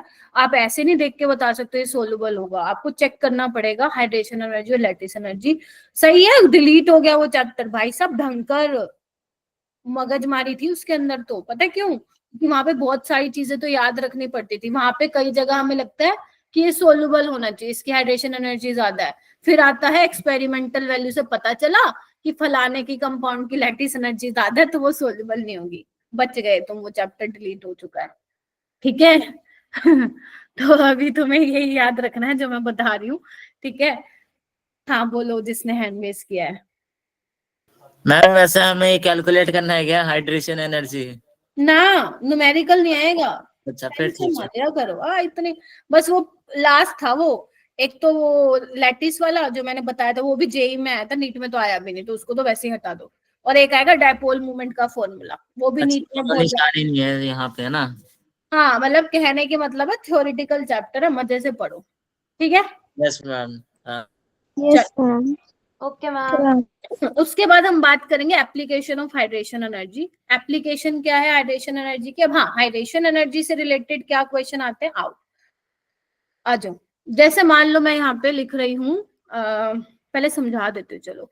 लिथियम प्लस और सोडियम प्लस है, ठीक है। देखो, अगर मुझे पता करना है कि किसका हाइड्रेटेड रेडियाई ज्यादा होगा, मतलब किसको ज्यादा वाटर के मॉलिक्यूल घेरेंगे, तो जो आपकी हाइड्रेशन एनर्जी होती है वो भी डिपेंड करती है आपकी चार्ज बाय साइज। ठीक है, अब चार्ज तो सेम है, साइज किसका छोटा है बेटा? लिथियम का ना। तो एक बार बताओ, अगर लिथियम का साइज छोटा है तो भाई साहब जो आपकी चार्ज डेंसिटी है वो छोटे से एरिया में ज्यादा कॉन्सेंट्रेटेड होगा, तो जो वाटर के मॉलिक्यूल्स हैं वो ज्यादा किसको घेरेंगे? एक मान लो एक छोटा है एक बड़ा है, तुम खुद देखो, इसको ज्यादा घेरेंगे एज कंपेयर टू जिसका साइज बड़ा है। तो एक बार बताओ, छोटे वाले को ज्यादा गिरेंगे। हाँ, एक बार बताओ, जिसका साइज छोटा है उसको वाटर के मॉलिक्यूल्स ज्यादा घेरेंगे। तो अगर मैं यहाँ पे ऑर्डर ऑफ हाइड्रेटेड रेडियाई लिखूं तो तुम मेरे को बता दोगे कि मैम हाँ लिथियम प्लस की ज्यादा होगी सोडियम प्लस से? Yes ma'am. बताओ। Yes ma'am. Yes ma'am. ठीक है, हाइड्रेटेड रेडिया है वो स्ट्रक्चर है ना जो लूज स्ट्रक्चर बना वाटर के मॉलिक्यूल्स सॉल्युबल के मॉलिक्यूल जब उसे वो करा सराउंड। यस, ठीक है। Okay ma'am. तो जो साइज छोटा था उसकी हाइड्रेटेड रेडियाई ज्यादा होगी, जो इसका साइज बड़ा था उसकी हाइड्रेटेड रेडियाई कम होगी। जैसे एक और एग्जांपल ले लो, मान लो तुम्हारे पास Na+ है, आपके पास Mg2+ है और एल्यूमिनियम 3+ है। अगर तुम्हें यहाँ पे हाइड्रेटेड रेडियाई की मुझे बताना है, ऑर्डर बताना है, तो तुम मुझे बता सकते हो? Yes ma'am, aluminium. Very yes good. Ma'am, aluminium. Aluminium highest है। एल्यूमिनियम। बिकॉज उसका साइज छोटा होगा। साइज छोटा, हाइड्रेटेड रेडियाई ज्यादा। मतलब ऐसे समझो, जिसका साइज छोटा वो ज्यादा मोटू, बस ऐसे समझो। ठीक है, जो साइज में छोटा वो ज्यादा मोटू, पानी ज्यादा निकल लिया भाई उसने, फैल गया है वो। ठीक है, ठीक है, एक बार मुझे बता दो, फिर मैं आती हूँ आप लोगों के क्वेश्चन पे। फिर यहाँ पे एक सवाल आता है मेरा बेटा आयनिक मोबिलिटी का। Ionic mobility in gaseous sorry aqueous phase. Aqueous phase का मतलब क्या हुआ? जब तुम सॉल्वेंट ले रहे हो, आपको ये चेक करना है कि जो ये आयंस हैं इनकी मूवमेंट क्या होगी, लाइक इनकी मोबिलिटी क्या होगी। तो एक बार बताओ, जो छोटू है, छोटू पानी लेके मोटू हो गया, अब मोटू हो गया है तो उसकी मूवमेंट कैसी होगी, ज्यादा या कम? मैम मैम कम। कम। कम होगी मैम। आ गया मैम आंसर? अब एक बात बताओ, ये छोटू था, पानी ले लेके मोटू हो गया, मोटू बोले तो हाइड्रेटेड रेडियाई ज्यादा होगी, तो इसकी मोबिलिटी क्या हो जाएगी, कम। Yes ma'am. Yes ma'am. खत्म हो गया सवाल। अगर मान लो एक क्वेश्चन आता है ionic mobility in gaseous phase, then in that case, वो वाला जो गैसियस फेज वाला केस है, उसमें आप हाइड्रेटेड रेडियाई कंसिडर नहीं करोगे। हाइड्रेटेड रेडियाई कहाँ कंसिडर करनी है? जब आप एक्वस फेज लोगे, जब आप किसी सॉल्वेंट में डाल रहे हो उसको। गैसियस फेज में क्या होगा? वही सेम, जिसका साइज छोटा होगा वो जल्दी जल्दी भागेगा, उसकी आयनिक मोबिलिटी क्या होगी, ज्यादा होगी। ठीक है, अभी मैं एक और क्वेश्चन कराऊंगी, उससे पहले आप लोग मुझसे पूछिए कि क्या पूछ रहे थे। पूछिए, मैं जब तक लिख लेती हूँ। मैम मुझे ये पूछना था कि आप बोल रहे थे कि छोटे वाले को ज्यादा सराउंड करेंगे वो, ये जो भी सॉल्वेंट के पार्टिकल्स हैं, तो ऐसा कोई इसका रीजन है या फिर कोई ऐसे ही है? नहीं नहीं, बोला ना रीजन। एक बार बताओ, जो छोटू, देखो वाटर के मॉलिक्यूल्स पे भी क्या है, पार्शियल नेगेटिव और पार्शियल पॉजिटिव चार्ज है। ठीक है, यस मैम। अगर जहां पे उनको ज्यादा दिखेगा, मान लो एक पे है चार्ज, जैसे एल्यूमिनियम +3 है मान लो, और एक है तुम्हारे पास Mg+2, तो इस पे चार्ज ज्यादा है, जिसपे पॉजिटिव चार्ज ज्यादा है वो ज्यादा खींचेगा ना वाटर के मॉलिक्यूल्स, मेरा बेटा। Yes ma'am. और साइज इसका छोटा होता है, खत्म बात। Okay ma'am. ओके। ठीक है? चलिए एक और लिखिए। जैसे यहाँ पे एक पॉपुलर क्वेश्चन आता है, बहुत पॉपुलर क्वेश्चन है जो कि पूछा जाता है, अगेन ये एस ब्लॉक में ज्यादा पूछा जाता था, बट वो समहाउ चैप्टर डिलीट हो गया है, बट यहाँ पे भी आप लिख लीजिए। एक लिथियम प्लस है, sodium plus, potassium plus, rubidium plus, caesium plus. यहाँ पे दो सवाल आते हैं, order of ionic mobility in aqueous phase, ठीक है, और एक आता है question order of ionic mobility, बोलो बोलो, इन गैसेस फेज। Yes ma'am. तो गैसेस फेज में तो अपना सिंपल है, डोंट कंसीडर हाइड्रेटेड रेडियाई वाला फैक्टर इन गैसेस फेज। उसमें तो जो साइज छोटा होगा उसका मोबिलिटी मूवमेंट ज्यादा होगा पानी में, और पानी में कह रही हूँ, एक्वस फेज तो कंसीडर ही नहीं कर रहे। ठीक है, लेकिन अगर तुम एक्वस फेज कंसीडर कर रहे हो, देन हाइड्रेटेड है जो ज्यादा, जो छोटू है वो मोटू हो जाएगा। और कोई सब्जेक्ट नहीं मैम, कोई और तुक्का मार लो, छोटू और मोटू हो जाएगा। अरे उनके समझाने का तरीका है यार, वो ना। समझ और कोई नहीं है बे भाई, जो पता हो उनको। हेमंत जी, किसको सुना रहे हो अपने मैम के लेक्चर? मैम सॉरी मैम, गलती से।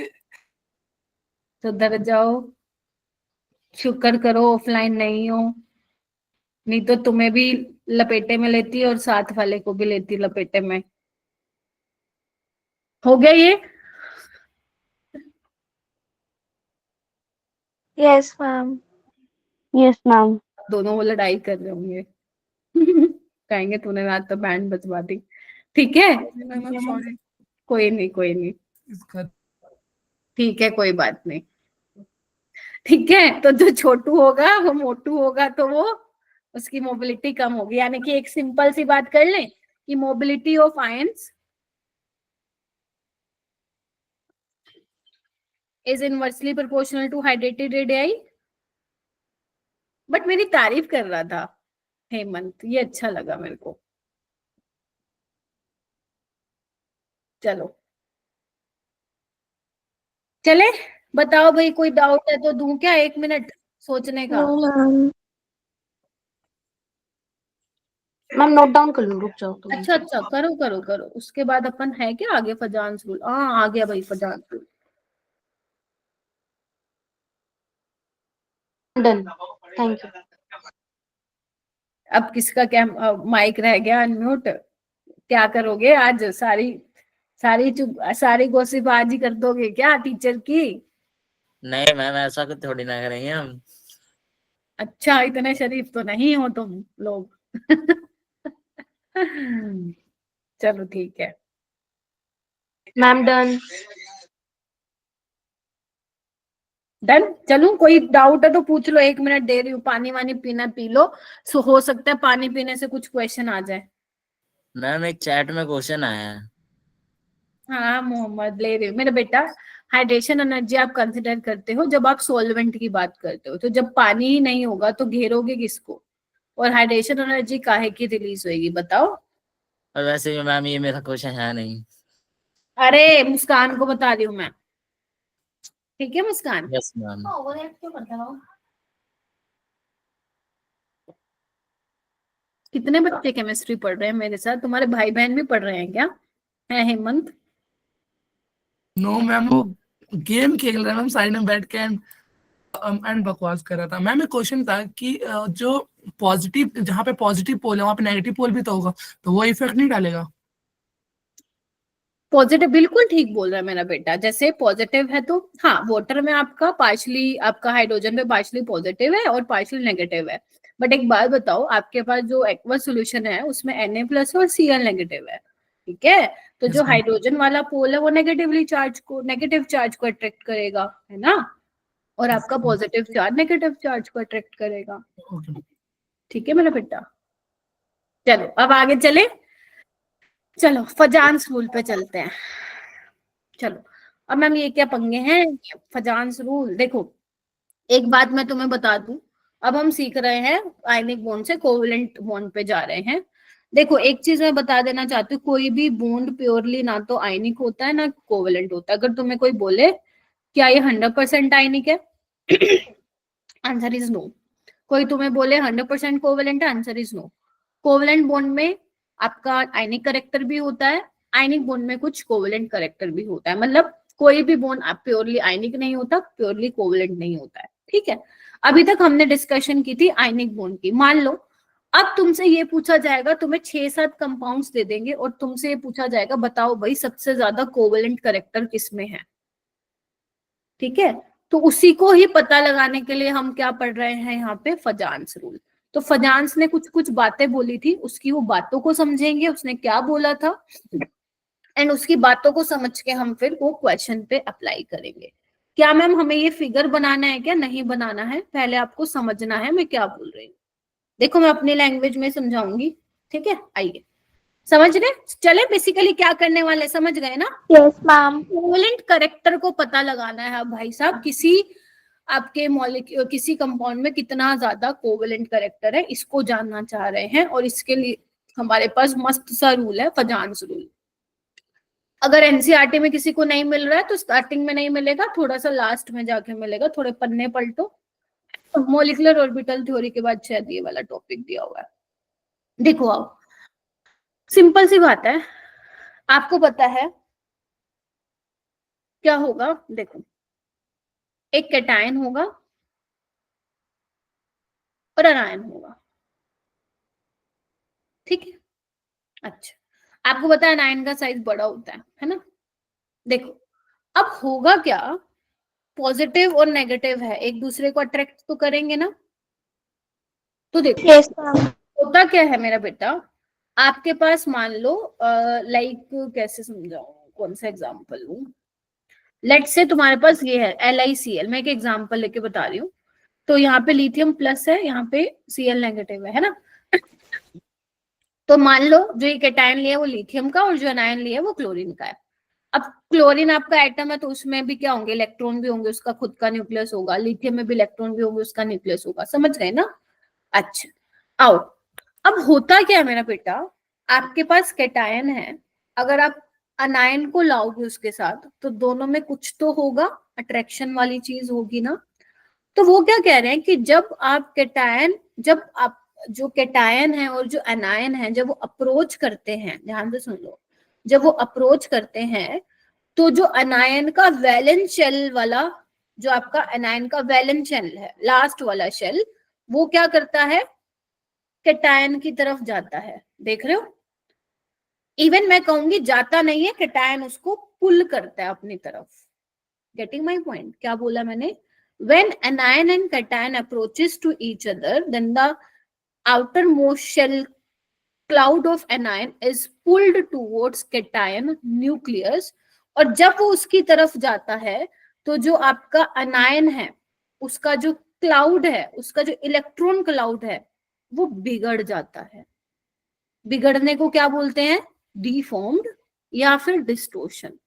Distortion of electron cloud takes place. और एक बात बताओ, जब कैटायन अनायन को खींचेगा, ऐसे देखो मैं बना के दिखाती हूँ, ये आपको दिख रहा है फिगर में? इधर आओ, ये देखो यहाँ पे तो इतना मस्त दे रखा है, ठीक है।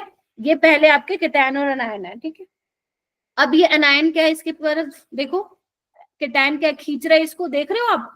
पहले ये ऐसे था, देखो शेप बिगड़ गया, can you see that? Yes ma'am. Shape बिगड़ गया, खींच रहा है ना उसको, कैटायन अपनी तरफ खींच रहा है। किसको खींच रहा है? जो आपका वैलेंस शेल है अनायन का, उसको खींच रहा है, ठीक है। अच्छा, तो जब खींच रहा है तो जब अपनी तरफ खींचेगा, कुछ मिक्सिंग होगी आपस में कैटायन और अनायन की, कैन यू सी दैट? और जब मिक्सिंग होगी, और आपको पता है कोवलेंट बॉन्ड कैसे बनता है? शेयरिंग से बनता है। तो जब मिक्सिंग होगी तो क्या जनरेट होगा उसमें? कोवलेंट कैरेक्टर होगा कि नहीं होगा? बोलो। Yes ma'am. बस इसी तरीके से हम पता लगाएंगे किसमें कितना कोवलेंट कैरेक्टर है। जितनी ज्यादा मिक्सिंग होगी उतना ज्यादा कोवलेंट कैरेक्टर होगा, कम मिक्सिंग होगी उतना कम कोवलेंट कैरेक्टर होगा। तो इसका इलेक्ट्रॉन क्लाउड जैसे ही कैटायन भैया जी कहेगा आजा आजा आजा, तो ये जब जाएगा तो इसका क्या हो जाएगा? शेप, इसका शेप बिगड़ जाएगा। अब तुम ना थोड़ा सा सोचो, थोड़ा सा एक बात बताओ, कैटायन कब ज्यादा खींचेगा अनायन को? पहली चीज। और अनायन कब ज्यादा, अनायन की कितनी ताकत होगी कि भाई साहब कैटायन खींच रहा है तो मैं जाऊं? देखो, जितना बड़ा साइज होगा अनायन का, प्लीज ध्यान से सुनना, लेट से जितना बड़ा साइज होगा, तो जो वो एटम आप ले रहे हो, अगर साइज बड़ा है मतलब उसका अपने वैलेंस इलेक्ट्रॉन पे पकड़ कम होगी, होल्ड कम होगा। ये हमने पढ़ा था पीरियोडिक में। फिर से बोल रही हूँ, एनायन भी क्या है? एटम ही तो है, उसके पास भी न्यूक्लियस होगा, वहां पे भी इलेक्ट्रॉन्स होंगे। तो जो उसके वैलेंस इलेक्ट्रॉन होंगे उस पे उसका होल्ड कम होगा, बिकॉज साइज बड़ा है। तो अगर पकड़ कम होगी, यानी कि फोर्स ऑफ अट्रैक्शन कम होगा, तो वो भागे भागे जाएगा ना, कैटायन उसको बुलाएगा तो वो जाएगा ना जल्दी से। Yes ma'am. इसको थोड़ा सा और डिटेल में लेके चलते हैं। यहाँ पे कुछ कुछ टर्म्स यूज होंगी जो कि आपको पता होनी चाहिए। पहले देखो जो मैं बोल रही हूँ, इतना समझ में आया? When anion and cation approaches each other, the valence shell या the electron, या तुम ये भी बोल सकते हो outermost shell electron cloud of anion is pulled towards cation nucleus, and thus the shape of anion is deformed, या you can also say distorted, बिगड़ जाएगी। This phenomena of deformation of anion by a cation is known as polarization। नाम दे दिया, term का नाम दे दिया polarisation. Polarisation किसका? क्या हो रहा है? कैटायन खींच रहा है ना उसको। यस, पोलराइजेशन किसका हो रहा है? एनायन का हो रहा है। एनायन का। ठीक है। फिर मैं बोल रही हूँ फिनोमेना ऑफ डिफॉर्मेशन या distortion of anion by a cation, polarization. ठीक है। And the ability of cation to polarize a near by anion, मतलब और कैटायन की कितनी कैपेबिलिटी है कि वो एनायन को पोलराइज कर सके, उसको हम क्या बोलेंगे? Polarizing power of cation. यानी कि दो नए वर्ड आ चुका है, एक पोलराइजेशन, ये किसका पोलराइजेशन? एनायन का। अनायन का। और पोलराइजिंग पावर, वो किसकी पावर होगी? कौन खींच रहे हैं? कैटायन। क्या ये 2 वर्ड समझ में आए? Yes yes ma'am. अब तुम एक बात बताओ, जितना ज्यादा पोलराइजिंग पावर होगी, या मैं बोलूं जितना ज्यादा पोलराइजेशन होगा उतना कोवेलेंट कैरेक्टर होगा। Yes ma'am. सोच के देखो, अगर कैटायन की ताकत ज्यादा होगी तो भाई साहब खींचेगा ना, खींचेगा तो जल्दी से बिगड़ेगी ना शक्ल एनायन की, तो Yes, बिगड़ेगी, ma'am. मिक्सिंग होगी, कोवेलेंट कैरेक्टर बड़ा होगा और ज्यादा होगा। और अगर एनायन की पोलराइजेशन ज्यादा होगा, वही है डिस्टोर्शन उसका होगा, तो आपका कोवेलेंट कैरेक्टर बढ़ेगा। यानी कि 2 चीजों पे डिपेंड कर रहा है, कैटायन की पोलराइजिंग पावर पे और पोलराइजेशन ऑफ एनायन पे। क्या ये सिंपल सा कॉन्सेप्ट समझ में आया कि किस ma'am. तरीके से क्या Yes, मतलब है पोलराइजिंग पावर और Yes, ma'am. लिखना चाहते हो तो प्लीज जल्दी से नोट्स में डालो, फिर मैं आगे चलूंगी मेरा बेटा।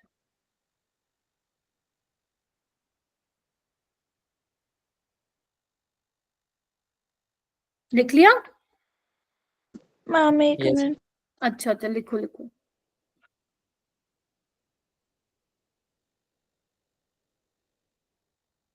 बहुत ही प्यारा टॉपिक और बहुत ही इंपॉर्टेंट है। बिल्कुल भी डाउट होगा तो मेरे को रोक देना वहीं पे कि मैम फिर से समझाओ, मैं फिर से समझा दूंगी, बिकॉज अभी वैसे भी अपने पास आधा घंटा आराम से हो जाएगा फजान स्कूल। तो I'm done. सबका डन है ना? एक का ईशा का डन नहीं है, मतलब सबका होना चाहिए। Ma'am done. बधाई हो आफ्ताब।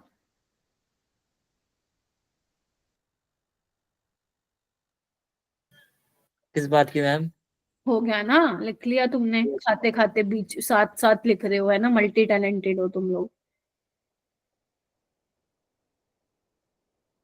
है ना?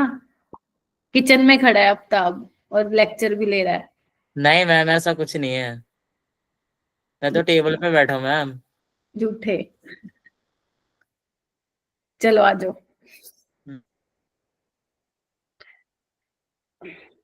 एक हिडन कैमरा है जहां से मैं देख रही हूँ तुम सबको। कोई तो मोमोज खा रहा है, कोई चाउमीन खा रहा है, कोई मैगी खा रहा है, कोई बाहर ही घूम रहा है, गेड़ियां मार रहा है। मैम मैं कहाँ बैठा हूँ? चलो आ जाओ। ये वाला देखना, वो कह रहे हैं कि Fazan pointed out that the greater is the polarization of an ion in a molecule, more is the covalent character in it. Ma'am ये क्या नई बात है, तो हमने लिख ही लिया है। ठीक है, तो अब देखते हैं फजान्स ने कुछ रूल दिए थे जिसकी हेल्प से आप बता पाओगे आयनिक कंपाउंड्स में कोवेलेंट कैरेक्टर कितना है, ज्यादा है या कम है। हाउ, कैसे बताओगे? चले फिर, पहला आता है हमारे पास साइज ऑफ कैटायन। आओ भाई, सोचो, दिमाग लगाओ। अगर मैं साइज ऑफ कैटायन की बात करूं तो तुम बताना, सही है क्या? Size of cation is inversely proportional to covalent character.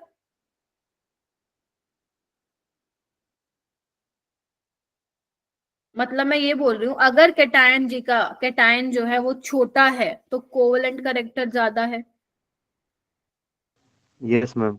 छोटा होगा, खींचेगा ना इलेक्ट्रॉन, अनायन के इलेक्ट्रॉन क्लाउड को अपनी तरफ करेगा ना, खींचेगा, तो कोवेलेंट कैरेक्टर ज्यादा नहीं होगा। बोलो। होगा यस मैम। मैम। जैसे एक एग्जांपल दूं क्या? मान लो तुम्हारे पास NaCl है, MgCl2 है, और क्या बोलते हैं, AlCl3 है। Na+, Mg2+, और Al+3, किसका साइज छोटा है? एल्यूमिनियम का। अगर एल्यूमिनियम। मुझे कोवेलेंट कैरेक्टर Yes, ma'am. लगाना हो तो तुम इजीली लगा सकते हो कि मैम, यस मैम, AlCl3 का कोवेलेंट कैरेक्टर सबसे ज्यादा, उसके बाद MgCl2 का, और लास्ट में मेरा उससे बेटा। थोड़ा सा कम, और सबसे लास्ट में NaCl। यस, क्या कहते हो? आया थोड़ा बात समझ में? Yes ma'am. Yes ma'am. Yes yes ma'am.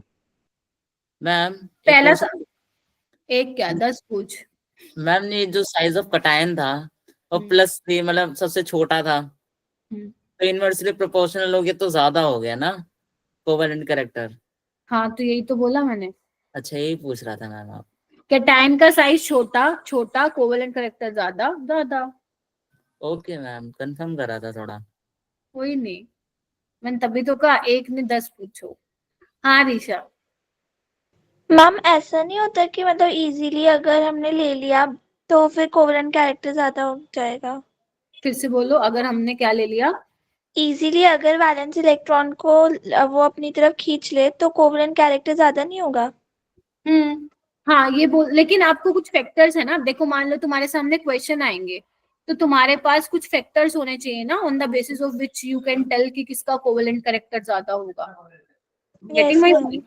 वो तो तुम्हारी बात ठीक है, वो तो एक कॉन्सेप्ट है, बट अगर जब क्वेश्चन आएगा तो किस बेसिस पे तुम बताओगी किसका कोवेलेंट कैरेक्टर ज्यादा है, तो उसके लिए तो पढ़ने पड़ेंगे ना। एक पहला फैक्टर हो गया अपना साइज ऑफ कैटायन, ये फजान्स ने बताया था, ठीक है। दूसरा आता है साइज ऑफ एनायन, क्योंकि यहाँ पे मेरा बेटा अगर ध्यान से देखोगे तो अनायन सेम है, तो you can't tell on the basis of anion, क्योंकि सब में अनायन सेम है ना। Okay ma'am. इस टाइम पे तुम कैटायन के बेसिस पे बता पाओगे। अब आते हैं हम एनायन के बेसिस पे। तो एक बार बताओ, एक चीज लिखती हूँ, लार्ज साइज ऑफ एनायन, ध्यान से बताना, मतलब ध्यान से सोचना, large size of anion is directly proportional to covalent character. Hemant? Yes ma'am. Yes ma'am. Yes ma'am. अभी जो अरीशा बोल रही थी, अगर अनायन का साइज, अगर मान लो लेट्स एक एग्जांपल ले लेते हैं, उससे ज्यादा क्लियर होगा। मान लो एल्यूमिनियम ब्रोमाइड है, ठीक है, एक है अपने पास AlCl3, एक है अपने पास Al(I3). नाउ अगर तुम देख पा रहे हो एल्यूमिनियम एल्यूमिनियम सब में सेम है कैटायन, अनायन का डिफरेंस है, तो तुम्हें पता है अगर अनायन का साइज बड़ा है तो उसकी पकड़ अपने जो उसका न्यूक्लियस है उसकी पकड़ अपने वैलेंस शेल इलेक्ट्रॉन पे कम होगी, तो मतलब उसका ज्यादा डिस्टोर्शन होगा, अगर उसका ज्यादा डिस्टोर्शन होगा तो मिक्सिंग होगी तो कोवेलेंट कैरेक्टर ज्यादा होगा।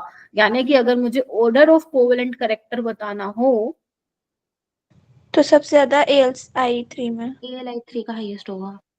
वेरी गुड, देखो कितना तेज दिमाग चल रहा है तुम लोगों का, है ना, बोल दो। Yes ma'am. यस मैम, और सबसे कम AlCl3। हाँ, अप्रिशिएट नहीं करते लगता है, तुम अपने आप को अप्रिशिएट नहीं करते हो क्या? पहले तो ये बताओ, करते हो या नहीं करते हो? खुश रखना है ना कि नहीं रखना? जिंदगी में स्ट्रगल तो चलता रहेगा जब तक हम जिंदा हैं, जब तक है जान तब तक है संघर्ष।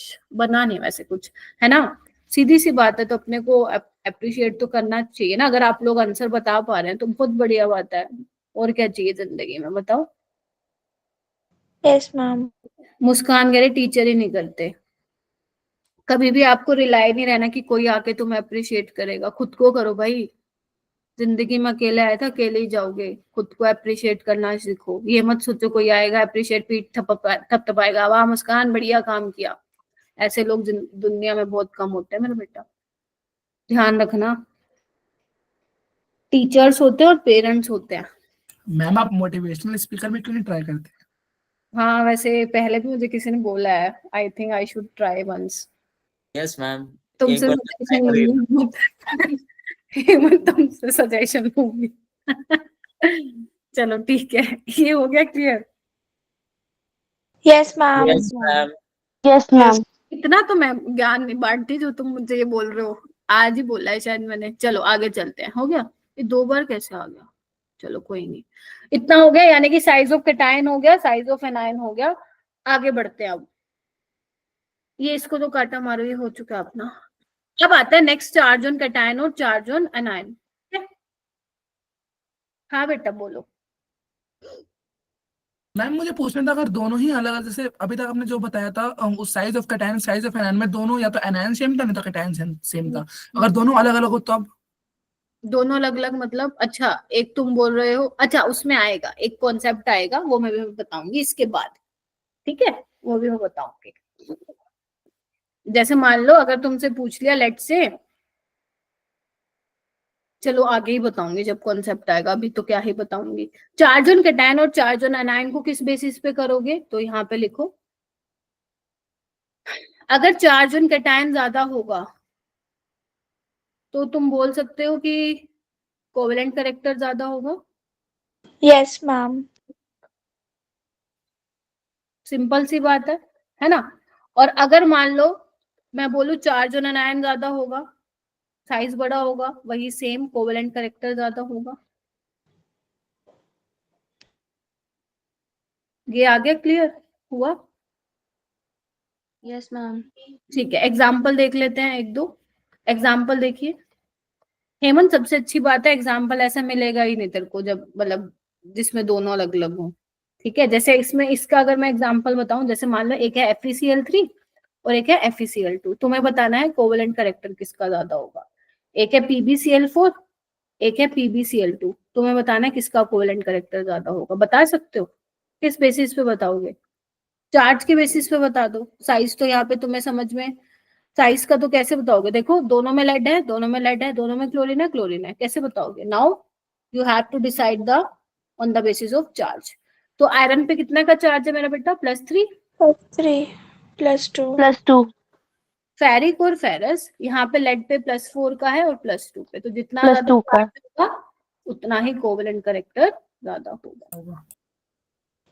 ठीक है ना? अनायन का भी मैम जैसे चार्ज पे डायरेक्टली प्रोपोर्शनल होगा। यस। देखो इसको तुम उस पे कर लो, क्या बोलते हैं, क्या बोलते हैं, कहाँ गया? नहीं, इसको तो नहीं बता पाओगे क्योंकि इसमें तो एनायन ही अलग है। मान लो किसी में आ गया तो वहां पे आप चार्ज देख लोगे। जैसे मान लो एक तुम्हारे पास है CH4, एक तुम्हारे पास है NH3। ठीक है, तो कार्बन पे अगर हाइड्रोजन पे +4 होगा, कार्बन पे -4 होगा, और इस पे नाइट्रोजन पे क्या होगा? -3। तो अगर आप देखोगे किसका ज्यादा कोवेलेंट कैरेक्टर होगा तो CH4 का ज्यादा होगा ना। Yes ma'am. Yes ma'am. ठीक है, इस तरीके से। या एक और एग्जांपल ले लो, कोई भी ले लो, on the basis of charge आप बता सकते हो। बस ये ध्यान रखना कैटायन पे चार्ज ज्यादा होना चाहिए और एनायन पे चार्ज, तो चार्ज वाला तो दोनों में सेम है। ठीक है, साइज की अगर मैं बात करूं तो कैटायन का साइज छोटा होना चाहिए, एनायन का साइज ज्यादा होना चाहिए। नहीं, नेगेटिव वाले पे नहीं जाना, एक सेकेंड, इस पे नहीं देखना मेरा बेटा। नाइट्रोजन इज मोर इलेक्ट्रोनेगेटिव ना देन हाइड्रोजन। अगर इस पे टोटल इस पे -3, इस पे क्या बोलते हैं +3 का है, तो इस पे -3 का होगा ना। देख रहे हो क्या? Yes ma'am. Nitrogen is more electronegative. Carbon और हाइड्रोजन में से किसकी इलेक्ट्रोनेगेटिव होती है ज्यादा? हाइड्रोजन की होती है क्या? वैसे ऑलमोस्ट दोनों की सेम होती है, बट कार्बन की थोड़ी ज्यादा होती है। Yes ma'am. तो आपको वो नहीं देखना नेगेटिव अब यहाँ पे अपन वो मैथ्स वाला छोड़ो, वो गया, वो जो अपन सीख रहे थे। यहाँ पे देखो आयन पे चार्ज -2 -3 -4, तो इस पे ज्यादा है ना, तो इसका कोवेलेंट कैरेक्टर ज्यादा होगा। ठीक है, चलो आगे एक बार उस पे चेक भी कर लेना कार्बन की इलेक्ट्रोनेगेटिविटी और हाइड्रोजन की। हाइड्रोजन की तो 2.1 के आसपास होती है, कार्बन की चेक करना है एक बार कितनी होती है एग्जैक्ट, जल्दी से चेक करके बताओ मेरे को, फिर हम आगे चलते हैं।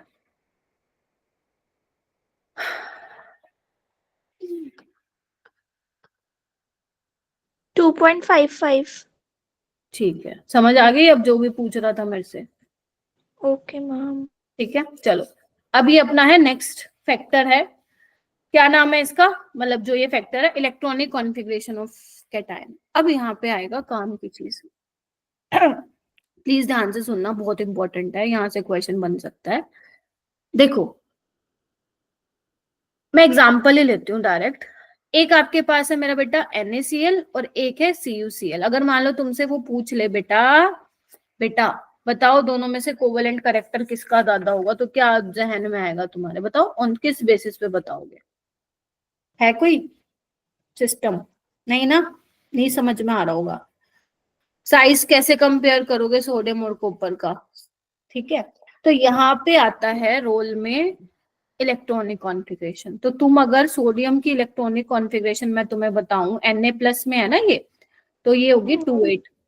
ठीक है, 1s2 2s2 2p6 ये भी लिख सकते हो। ठीक है, ये होगी Yes, आपकी इनर्ट गैस। जबकि Cu+ में याद करो, मैंने कल तुम्हें बताया था 1s2 2s2 2p6 3s2 3p6 और 3d10 बिकॉज 4s1 है। यानी कि ये हमारा सूडो इनर्ट गैस हो गया। बोलो यस मैम। ठीक है, एक कॉन्सेप्ट समझाती हूँ यहाँ पे, बड़ा प्यारा सा है। देखो अब हमें चेक करना है कि CuCl का वो क्या बोलते हैं उसको, कोवेलेंट कैरेक्टर ज्यादा होगा या NaCl का। तो एक छोटा सा कॉन्सेप्ट मैं बताती हूँ, बड़ा ही प्यारा सा है, यहीं पे बताती हूँ, काम आ गई स्लाइड, आ जाओ। देखो अगर मैं CuCl की बात करूं तो यहाँ पे बेसिकली केटायन अनायन के क्लाउड को खींचेगा ना, अनायन के जो बेसिकली Cl नेगेटिव का जो वैलेंस इलेक्ट्रॉन है उसको खींचेगा। ऐसे ही यहाँ पे Na प्लस Cl नेगेटिव को खींचेगा। एक बात बताओ, जो कैटायन जितने अच्छे से खींचेगा वहां पे उतना ही कोवेलेंट कैरेक्टर होगा, बस मुझे ये यस बता। मैम। Yes ma'am. तो यहाँ पे कॉन्फ़िगरेशन है S2p6। अगर मैं इनर्ट गैस की बात करूं, यहाँ पे है S2p6 D10। ठीक है, तो मतलब कि जो कॉपर का न्यूक्लियस होगा, मान लो ये न्यूक्लियस है और यहाँ पे क्या होगा, इलेक्ट्रॉन होंगे, और यहाँ पे डी में इलेक्ट्रॉन फिल हो रहे हैं 10, और यहाँ पे किस में हो रहे हैं, पी में 6 हो रहे हैं। देखो यस मैम। तो तुम लोग मुझे बताओ शील्डिंग इफेक्ट किसका खराब होगा, डी वालों का या पी वालों का? डी वालों का। क्योंकि हमें पता है जो शील्डिंग इफेक्ट का ऑर्डर होता है या स्क्रीनिंग इफेक्ट का ऑर्डर होता है, मैम आपने बताया था एस वाले अच्छा स्क्रीन कर पाएंगे, फिर पी वाले, फिर डी वाले और फिर एफ वाले। यानी कि यहाँ पे ध्यान से सुनना, कॉपर वाले के केस में इलेक्ट्रॉन कहाँ पे फिल हो रहे हैं, डी में हो रहे हैं। तो यानी कि डी इलेक्ट्रॉन्स का तो शील्डिंग इफेक्ट पुअर है, तो जो न्यूक्लियस अपने वैलेंस इलेक्ट्रॉन पे अच्छी खासी पकड़ होगी उसको ज्यादा खींचेगा। तो अगर उसके वैलेंस इलेक्ट्रॉन पे पकड़ अच्छी होगी तो जो क्लोरीन का इलेक्ट्रॉन क्लाउड है उसको भी तो खींचेगा ना अपनी तरफ। बोलो क्या कहते हो? Yes ma'am. जबकि यहाँ पे इधर आओ, जबकि यहाँ पे क्या है, जो पी वाले इलेक्ट्रॉन्स हैं वो अच्छे से शील्ड करके रखे हुए हैं, और अगर अच्छे से शील्डिंग होती है तो न्यूक्लियस की पकड़ वैलेंस इलेक्ट्रॉन पे कम हो जाती है। तो जब इसके अपने ही इलेक्ट्रॉन्स पे पकड़ कम है तो भाई इसके इलेक्ट्रॉन क्लाउड को कैसे खींचेगा? बोलो। Yes ma'am. सोच लो, बस आराम से सोच लो, थोड़ा इंपॉर्टेंट है और अलग सा कॉन्सेप्ट है। फिर से बोल रही हूँ, ये किस वजह से हो रहा है? Due to poor shielding effect of d electron.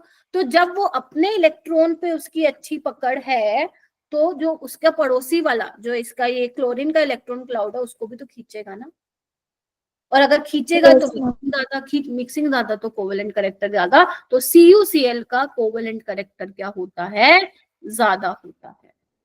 और ऐसे ही एक और एग्जांपल पेपर में जो आता है, कौन सा मैंने लिखा तो था, हाँ एक आता है ये वाला एग्जांपल, कहाँ गया, AgI और KI। तो यहाँ पे AgI का कोवेलेंट करेक्टर ज्यादा होता है बिकॉज Ag आपका डी ब्लॉक एलिमेंट का ही है, डी ब्लॉक एलिमेंट ही है Ag मेरा बेटा। हाँ AU, देखो जिसमें कॉन्फ़िगरेशन S2p6 D10 है ना उसका कोवेलेंट करेक्टर ज्यादा होगा, दैट्स इट। ठीक है, ओके मैम। ओके अब इसका मेल्टिंग पॉइंट इधर आना, एक बार मेल्टिंग पॉइंट पे नजर मारो। CuCl का मेल्टिंग पॉइंट है 442 और इसका 800।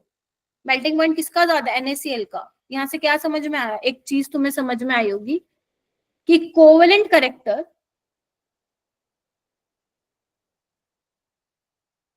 Is inversely proportional to melting point. Yes ma'am. जिसका कोवेलेंट करेक्टर ज्यादा होगा मतलब आयनिक करेक्टर कम होगा, और आयनिक करेक्टर कम है तो भाई साहब मेल्टिंग पॉइंट भी कम होगा ना। देखो एक टेबल भी लाई थी मैं, कहाँ गई? ये देखो, ये नजर मारना बेटा। मांगे कार सेंट्रो, बाप राजी, इसके करस्पॉन्डिंग ये है क्लोराइड्स हैं। तो तुम मुझे बता सकते हो किसका कोवेलेंट करेक्टर ज्यादा होगा?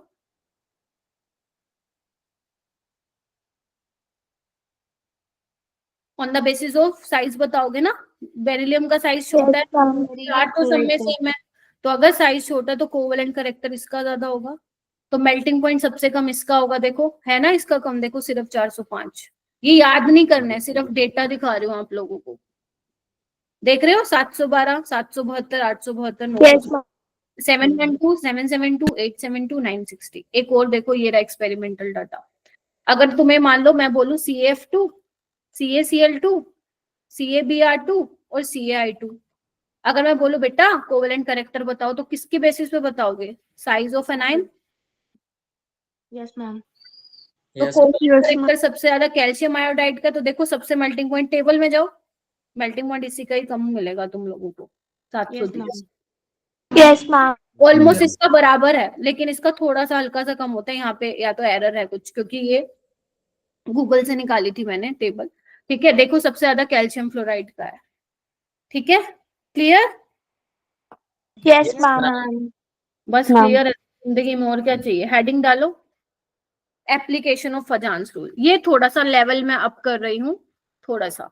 नीट में ऐसा अभी आया नहीं है question, but yes in future आ सकता है, तो थोड़ा सा लेवल अप कर लेते हैं जब इतना सीख लिया तो। बेटा फजांस रूल की एप्लीकेशन मतलब और क्या? फजांस रूल की एप्लीकेशन आप किस पे लगा सकते हो? ठीक है, कहाँ पे फजांस रूल और लग सकता है, आइए देखते हैं। मान लो मैं एक क्वेश्चन फ्रेम कर देती हूँ कि Ag2S इज लेस सोलुबल, ध्यान से सुनना, देन Ag2O। क्वेश्चन बना दिया, वाई।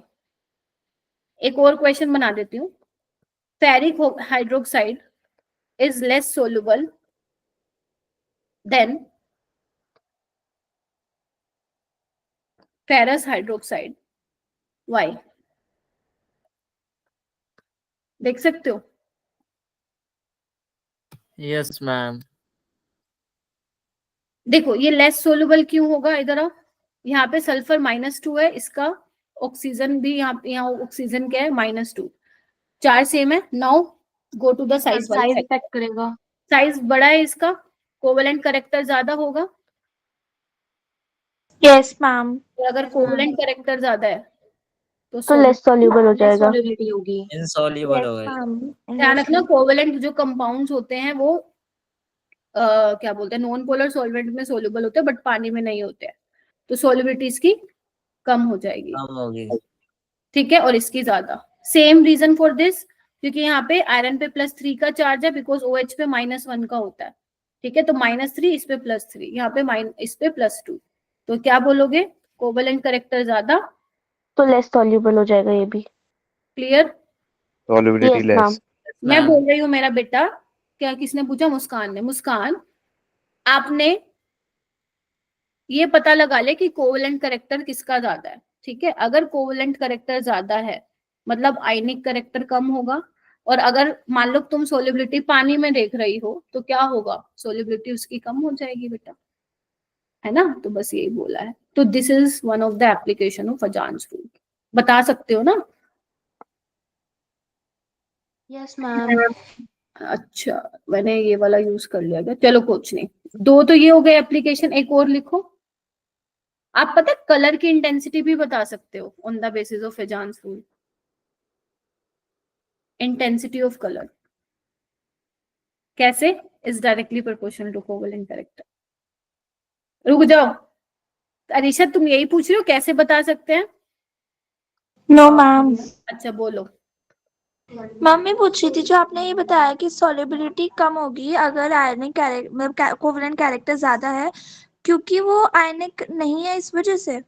आयनिक कम है, आयनिक कैरेक्टर कम है उसमें, कोवेलेंट कैरेक्टर ज्यादा है उसमें, इस वजह से बोल रही हूँ। कम होगी। हाँ जी।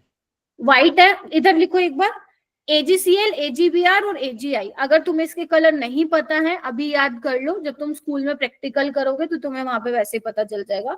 AgCl का व्हाइट कलर होता है, इसका पेल येलो कलर होता है, और इसका डार्क येलो होता है।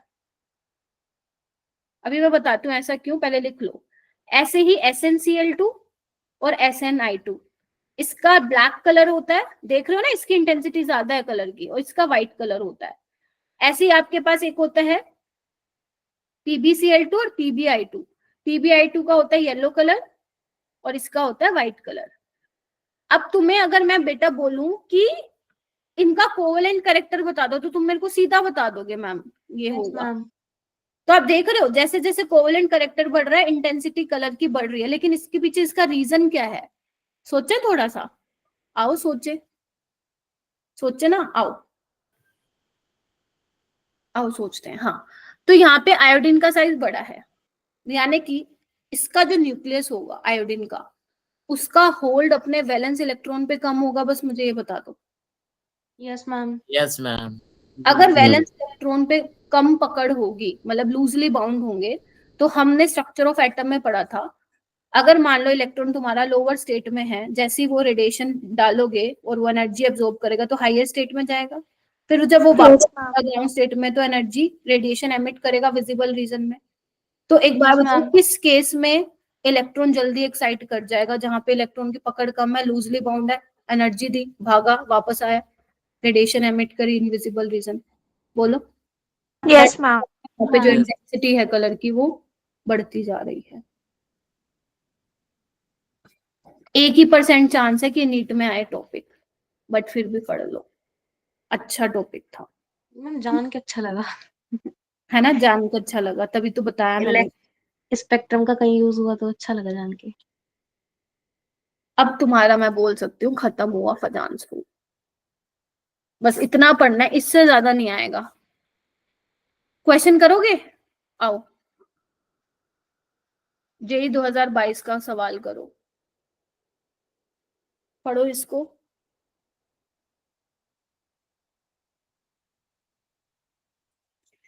सोना नहीं है, सोना तो बिल्कुल नहीं है, केमिस्ट्री क्लास में सोना अलाउ नहीं है। करो बेटा।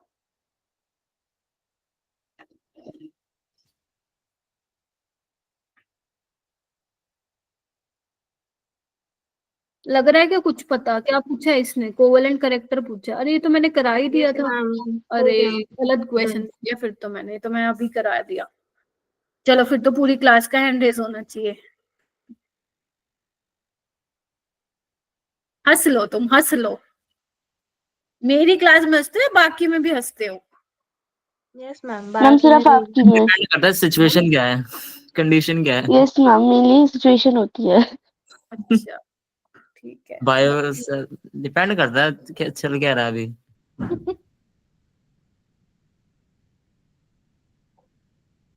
ठीक है, हाँ सही कह रहे हो। कभी मुंह से क्या निकल जाता है उस पर डिपेंड करता है, हंसी आएगी कि नहीं आएगी। है ना। और पता चले किसी दिन मैं सीरियस वाले मूड में होंगी तो बिल्कुल ही हंसी नहीं आएगी, फिर तो शांत बैठोगे बिल्कुल एकदम। मैम वो बायो की क्लास में मैम हमेशा ऐसे तो शांति है। क्या कह रहे हो हेमंत? वो बायो की क्लास में ऐसा लगता है रोज सर का मूड होगा फिर तो। ऐसा है क्या?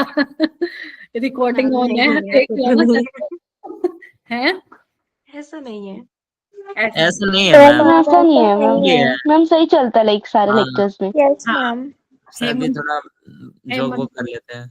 हेमंत फिर क्लास कम अटेंड करता है। हाँ हेमंत, 12th वाले तो मेरे बच्चे बोलते हैं बायो की क्लास में तो हम हंसते रहते हैं, पढ़ते कम है। चलो बताओ क्या होगा, जल्दी बताओ, फिर टाइम हो रहा है, जल्दी बताओ। समय मैम इसका option B. Option ma'am B. Option B, A B C D. Option B. A B C ma'am D. ये करो।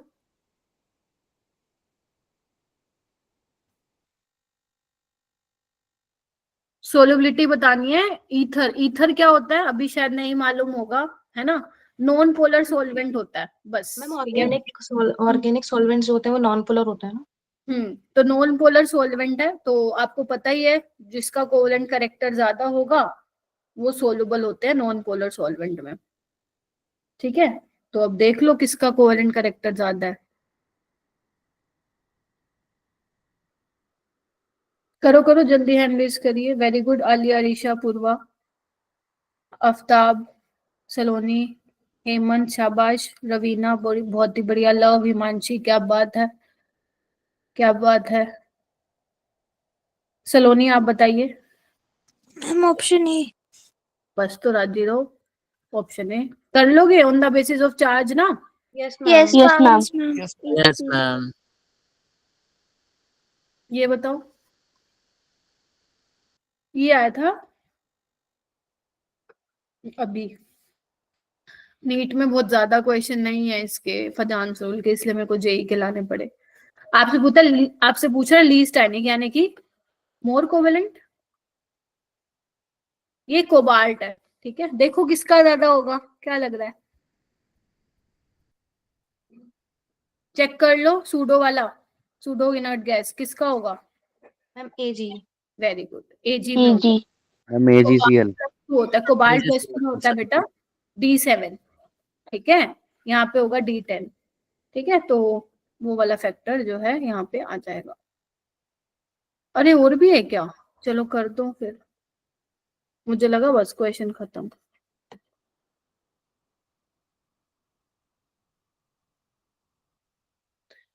क्या बोला इसमें? पोलराइजिंग पावर के ऑर्डर में लगाना है भाई। ये तुम्हें कैटायन दे रखे हैं K+, कैल्शियम 2+, Mg2+ और बेरिलियम 2+। तो देखो जिसका साइज छोटा होगा ज्यादा पोलराइजिंग पावर होगी उसकी। चेक करिए सारे बच्चे, लगे हाथ नीचे वाला भी कर लेना।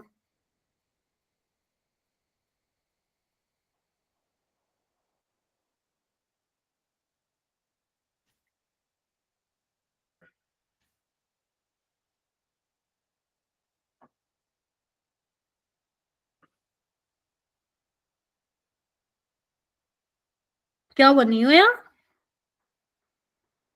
अरीशा का हो गया, आफ्ताब का हो गया, सलोनी का हो गया, लव लव दक्ष दक्ष करो, रवीना, रिया, सलोनी, श्रेया।